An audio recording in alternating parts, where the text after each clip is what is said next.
Hello class, it's Miss EJ. Took a little while to get the video, but we are working. So tonight it's The Little Old Man Who Could Not Read by Irma Simonton Black. It is not an AR book right now. For now. Once there was a little old man who could not read. He just never wanted to learn. His wife went to the store and bought the food. But the little old man stayed home and made beautiful toys out of wood. Children all over the world loved his toys, and many wrote to tell him so. But still, the little old man never wanted to learn to read. One day, his wife decided to go on a visit. "You'll need to go to the store," she said. "Get a can of soup and a big can of spaghetti sauce and some spaghetti. Get some sugar and some milk and some oatmeal. Eat well." And she kissed the old man and left. The old man went to the store. There were rows and rows of cans with pictures on them, and there were rows and rows of cans and boxes without pictures. What were they? The little man did not know, and he didn't like to ask. No one can help you if you don't ask questions.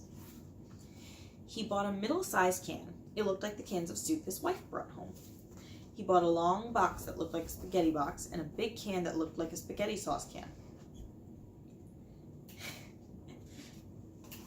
Hello, Hercules.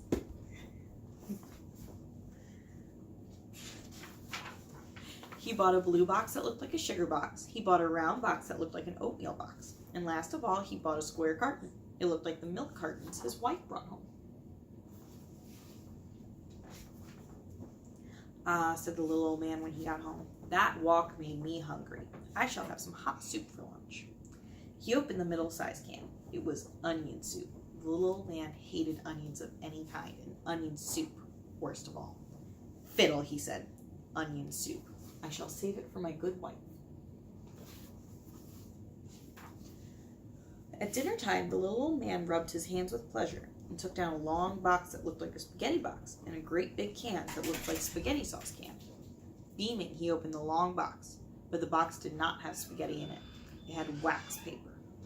"Fiddlesticks and fish fur," said the little old man. "Who wants to eat wax paper, even with sauce on it?" "Not I, for one, but I can eat the sauce by itself."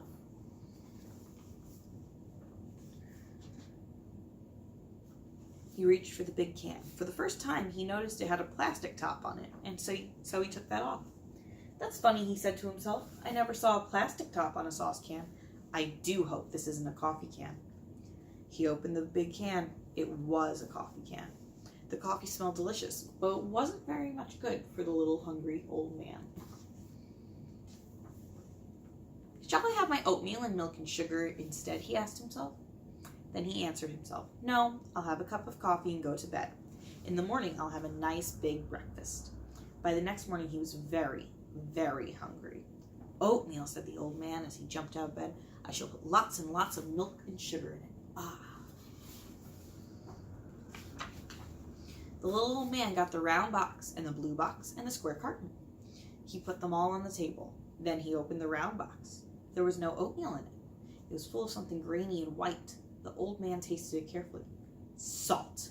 Fiddles and flutes," said the old man. "Who wants milk and sugar with salt?" He opened the blue box and got a spoon to have a sweet taste of sugar. But there was no sugar in the box. It was full of little white flakes. "Soap," said the old man sadly. "Who wants soap, even with milk? Oh, how hungry I am." He opened the square carton to get a drink of milk, but the milk in the carton smelled funny.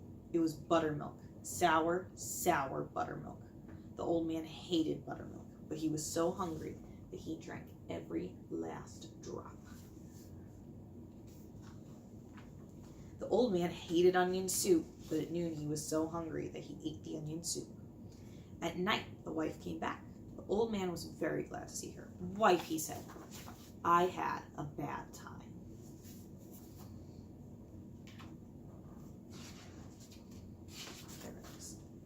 He told her how he got all mixed up with the cans and cartons and boxes. The long box was not spaghetti, it was wax paper. The blue box was soap flakes. The round box was salt.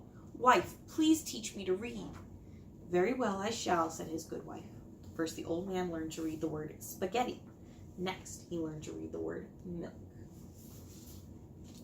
useful. Then he learned to read the words for everything in the big store. And then he learned to read the words for everything in the world. But he still made his beautiful toys out of wood, and now he could read the letters the children sent him. And he never, no never, went hungry again. Good night, Miss EJ's class.